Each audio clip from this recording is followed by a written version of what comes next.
नमस्कार दोस्तों, स्वागत है आपका हिंदी नॉलेज शो में। तो दोस्तों, बात है फरवरी 2021 की। उस समय अर्मेनिया के प्रधानमंत्री ने एक इंटरव्यू दिया था और उस इंटरव्यू में यह पूछा गया उनसे कि जी ठीक आज से 1 साल पहले अर्मेनिया और अजरबैजान का युद्ध हुआ था और उस युद्ध में हर एक तरीके से आपके देश अर्मेनिया की सेना ज्यादा मजबूत थी। आपके पास शक्तिशाली मिसाइलों का बेड़ा था, बेहतरीन लड़ाकू विमान थे, आपके सैनिकों को ट्रेनिंग बेहतरीन हासिल हुई थी। यानी कि लगभग हर एक मामले में आपकी सेना अजरबैजान से ज्यादा शक्तिशाली थी। आप उसके बावजूद हार कैसे गए अजरबैजान से? तो इसका जवाब अर्मेनिया के प्रधानमंत्री ने ऐसे दिया कि बात आपकी सही है, सेना हमारी मजबूत थी, लेकिन हमारी रणनीति यह थी कि जब अजरबैजान हम पर अटैक करेगा तो हम उसका मुकाबला मिसाइलों से करेंगे। हमने रूस से उस समय नई नई आइस्कैंडर मिसाइल खरीदी थी, जो एक बैलिस्टिक मिसाइल थी, और रूस ने हमें यह कहा था कि जब तुम ये मिसाइल चलाओगे तो ये इतनी तबाही मचा देगी कि अजरबैजान की सेना में खलबली मच जाएगी, वो पूरी तरीके से टूट जाएंगे। ऐसे में आप किसी भी तरीके से युद्ध में नहीं हारोगे। लेकिन जब हमने आइस्कैंडर मिसाइल असल में चलाई तो हम खुद हैरान रह गए, हमारा मोराल खुद टूट गया। क्योंकि जब हमने आइस्कैंडर मिसाइलें चलाई तो उनमें से 90% तो ऐसी थी जो चलने के बाद फटी ही नहीं। जी हाँ, मिसाइल जाकर अजरबैजान में गिरी तो जरूर, लेकिन वहां पर वो फटी ही नहीं। और स्क्रीन पर आप आर्टिकल देख सकते हैं जिसमें अजरबैजान के प्रधानमंत्री ने साफ साफ शब्दों में कहा है कि रूसी मिसाइलें काम नहीं करती। उस समय इस बयान ने बहुत बवंडर मचाया और यहां तक कि रूसी मिसाइलों पर सवाल भी खड़े होने शुरू हो गए। लेकिन जैसे तैसे करके ये मामला दब गया। लेकिन ये मामला दोबारा कब उठा? रूस यूक्रेन युद्ध में। दरअसल जब रूस ने यूक्रेन पर अटैक किया तो सबसे पहले अंधाधुंध मिसाइलों की फायरिंग शुरू कर दी यूक्रेन पर।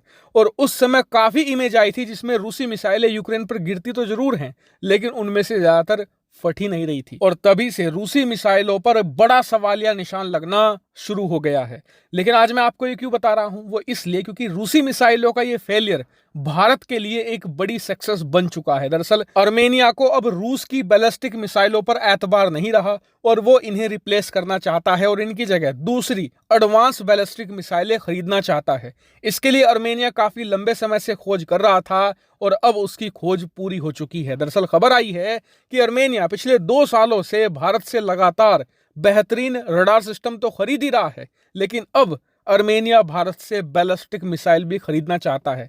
और बताया जा रहा है कि भारत की जो परले मिसाइल है अर्मेनिया उसे खरीदना चाहता है और उसमें इंटरेस्ट भी दिखा रहा है। आने वाले कुछ दिनों के अंदर अर्मेनिया इसको लेकर भारत से कॉन्टैक्ट भी शुरू कर सकता है। और आपको बता दूं कि आने वाले समय में और भी देश भारत से परले बैलिस्टिक मिसाइल खरीदेंगे, क्योंकि भारत ने परले का निर्माण ही एक्सपोर्ट के लिए किया है। वो कैसे? दरअसल दुनिया में जितने भी MTCR यानी कि मिसाइल टेक्नोलॉजी कंट्रोल रिजीम इस संगठन के सदस्य देश हैं, जैसे कि भारत अमेरिका इसके सदस्य देश हैं, तो भारत अमेरिका को और अमेरिका भारत को मिसाइलों की टेक्नोलॉजी दे या ले सकता है, आसानी से ट्रांसफर हो जाएगी, कोई प्रतिबंध नहीं लगेगा। लेकिन मान लीजिए कल को अमेरिका पाकिस्तान को मिसाइल टेक्नोलॉजी देने की सोचता है तो अमेरिका ऐसा नहीं कर सकता, क्योंकि पाकिस्तान MTCR का सदस्य देश नहीं है। ठीक उसी तरीके से कई ऐसे दुनिया के देश हैं जो मिसाइल खरीदना चाहते हैं लेकिन MTCR के सदस्य नहीं है, जैसे कि अर्मेनिया।